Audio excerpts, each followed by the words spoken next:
Hello everyone, welcome to the Harish academy. तो बच्चों, आज हम करेंगे चैप्टर 7 क्लास 6 सोशल साइंस का, जो कि क्या है, इंडियाज कल्चरल रूट्स, यानी कि भारत की सांस्कृतिक जड़ें क्या क्या हैं। सबसे पहले हमें यहाँ पर एक कोट दे रखा है सुभाषिता का, जो कि क्या है, that which can not be stolen, stolen यानी कि जिसे कोई चुरा नहीं सकता, that which can not be confiscated by rulers, यानी कि जिस पर कोई शासन नहीं कर सकता, that which is not a burden as it does not weigh anything, इसका कोई भार नहीं है, इसका कोई वजन नहीं है, that which tough is it is use only grows every day, अगर आप जितना इसे जानेंगे उतना ही क्या करेंगे, डेली ग्रो करेंगे, हर दिन एक बढ़ोतरी की तरफ जाएंगे, that is the greatest wealth of all, ये एक बहुत अच्छी पूंजी है, the wealth of true knowledge, जो कि क्या है, एक ज्ञान।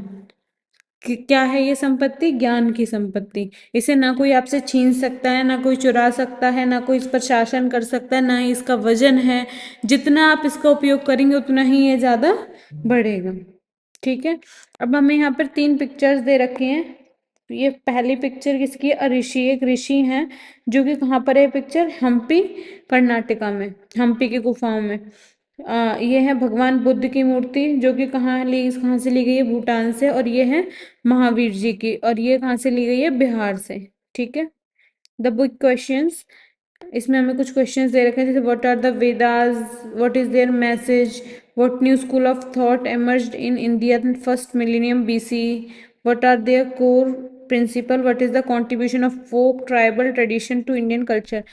तो ये क्वेश्चंस हम अपना चैप्टर जैसे कि करते हैं हमेशा, पहले हम अपना चैप्टर रीड करेंगे, फिर इनके क्वेश्चन आंसर्स करेंगे। ठीक है, स्टार्ट करते हैं चैप्टर। इंडियन कल्चर यानी कि भारतीय संस्कृति, by any estimate is several millennium old, बहुत कई शताब्दियों वर्ष पुरानी है। लाइक एनी एंशियंट ट्री, किसकी तरह है ये? एक पुराने, एक प्राचीन पेड़ की तरह है। इट हैज मैनी रूट्स, जिसकी क्या है? बहुत सारी रूट्स, एंड मैनी ब्रांचेस, और कई सारी क्या है? ब्रांचेस हैं। The roots the roots nurture common trunk, जो कि किससे जुड़ी हुई है? ये एक कॉमन ट्रंक से। And from the trunk emerge many branches, और उसके बाद जो ट्रंक है उसमें बहुत सारी क्या निकल रही हैं?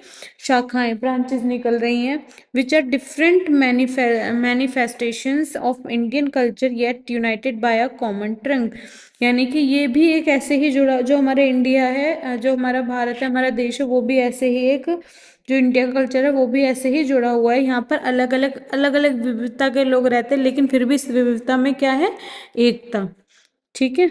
जैसे मान लो ये ट्री है, या फिर यहाँ से ब्रांचेस निकल रही हैं, ऐसे ऐसे ऐसे, है ना, ये इसकी जड़ें हो गई। अब ये जो जड़ें हैं, ये किससे? इससे जुड़ी हुई है ना।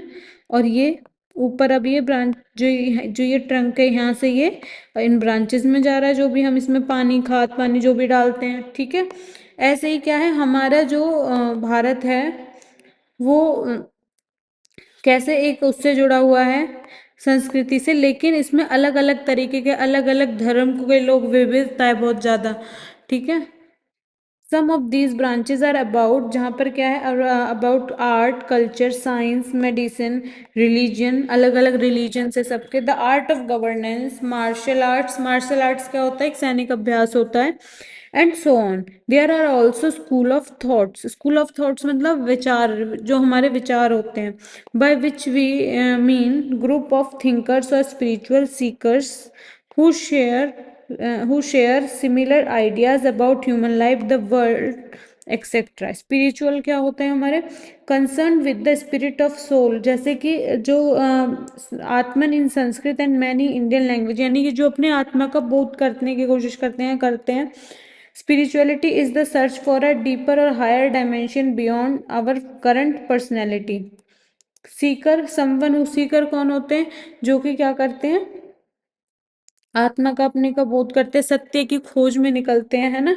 कौन? Someone who seeks the truth of this world, this could be a sage, यानी कि वो साधु हो सकता है, एक संत हो सकते हैं, योगी हो सकते हैं, या फिर कोई फिलोसफर हो सकते हैं। Many archaeologists and scholars have pointed out that some of India's cultural roots go all the way to the Indus of Harappan और सिंधु सरस्वती सिविलाइजेशन।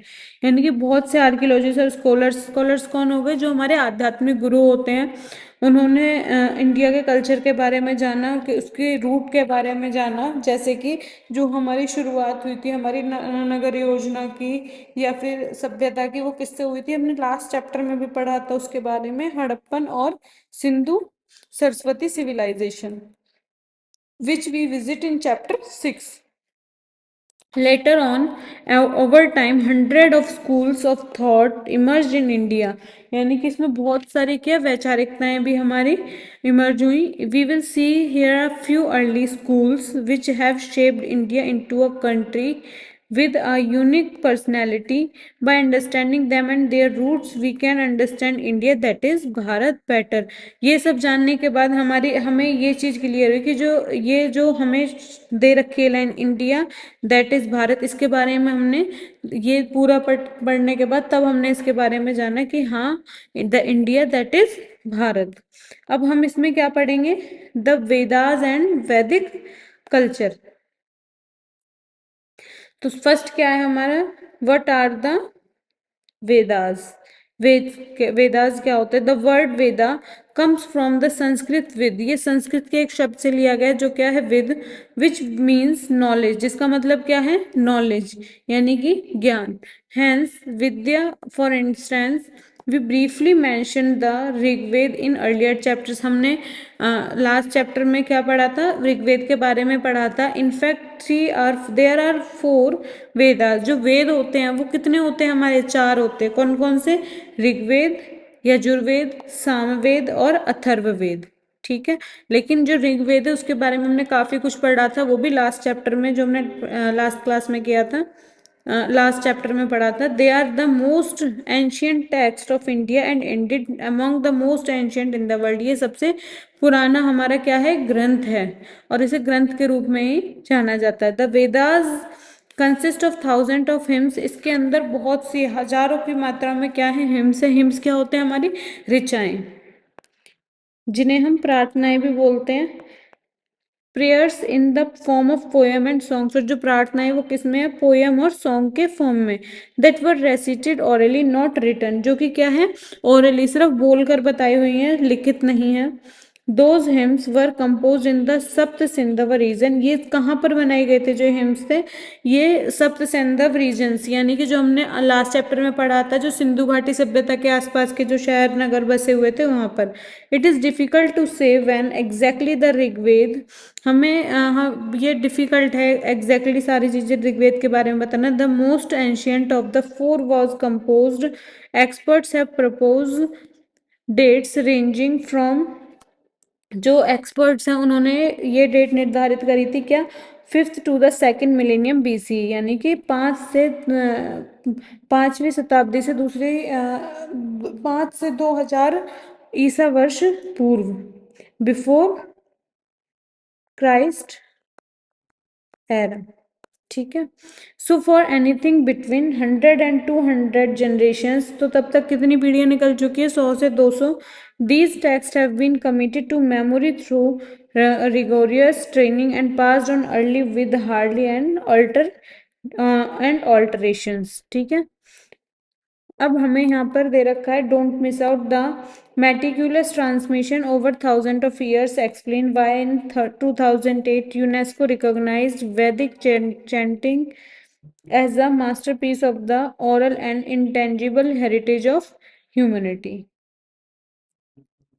हमें यूनेस्को की यहाँ पे फुल फॉर्म दे रखी है और उसके बारे में बता रखा है क्या है, UNESCO stand for United Nations Educational Scientific and Cultural Organisation. It promotes dialogue between people and nations, यानी कि ये क्या करती है, जो लोग हैं और जो राष्ट्र है लोग हैं उनके बीच में क्या आपसी बातचीत को दिखाते हैं कि भाई किस तरीके से अलग अलग राष्ट्र आपस में अपने विचार प्रस्तुत कर रहे हैं किसी भी चीज़ को लेके, चाहे वो कल्चर को लेके है, साइंस को लेके है, चाहे वो एजुकेशन को लेके है, इनके बारे में। अच्छा, यूनेस्को की फुल फॉर्म क्या है हमारी, United Nations Educational Scientific and cultural organisations, ये हमारी इसकी फुल फॉर्म कई बार एग्जाम में पूछ ली जाती है।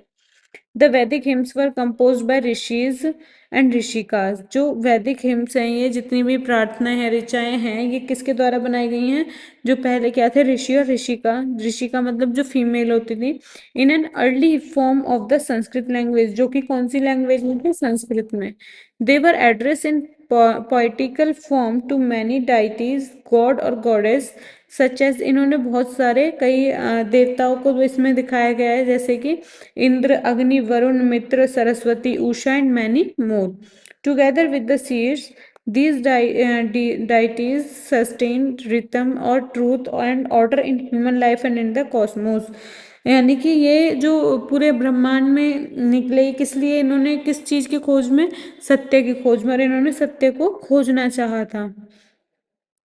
कॉस्मोस का मतलब द वर्ल्ड और the universe as ordered and harmonious system. ठीक है। The early rishis and rishikas saw those gods and goddesses as one, not separate thing. जो शुरुआती प्राचीन ऋषि और ऋषिकाएं थी, इन्होंने क्या कहा कि भगवान एक है, यानी कि अलग अलग नहीं है। As one famous hymn puts, एक इनका फेमस हिम है, एक प्रार्थना है, क्या है? एकम सत विप्रा बहुधा वदंती the existent that in the supreme reality is one. जो भगवान है, जो गॉड है, ये वो क्या है? एक है, but sages give it many names. Sages मतलब जो साधु महात्मा हो गए, इन्होंने इसे अलग अलग नाम दे दिए इन्हें। In this world view some values were specially important, beginning with truth. सत्य के लिए ये सब जानना बहुत जरूरी है।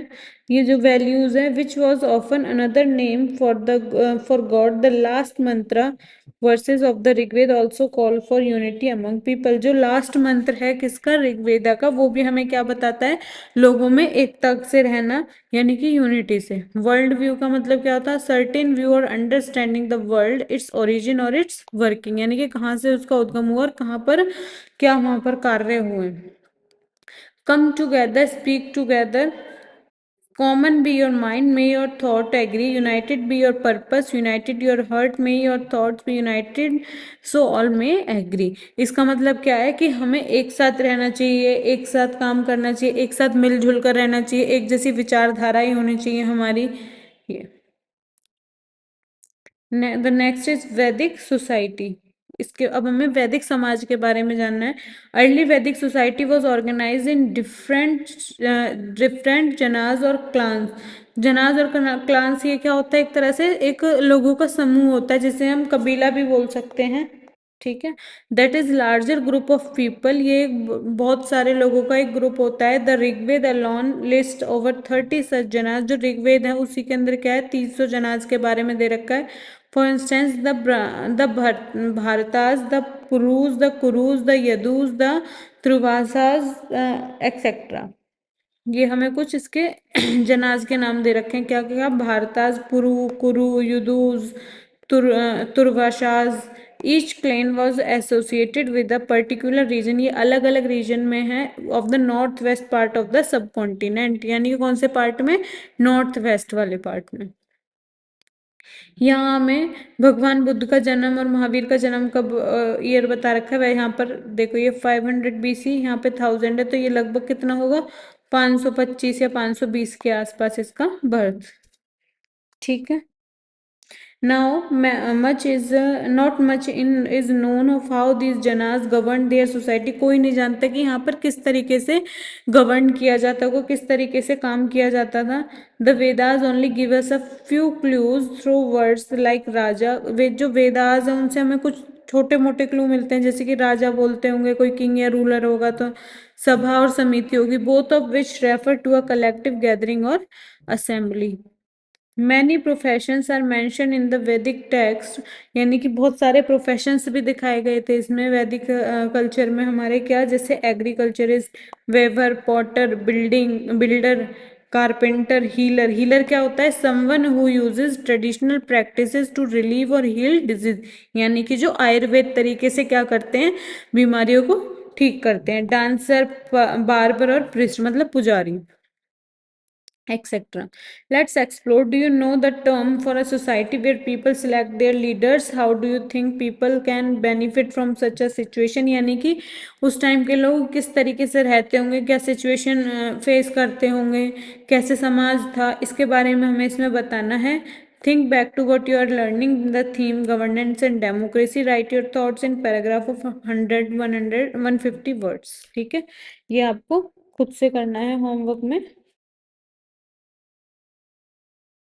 तो बच्चों आज के लिए हम करेंगे इतना ही. आ, यहाँ से जो वैदिक स्कूल ऑफ थॉट है ये हम कल करेंगे अपनी नेक्स्ट वीडियो में कवर. तब तक के लिए goodbye and have a nice day. Thank you.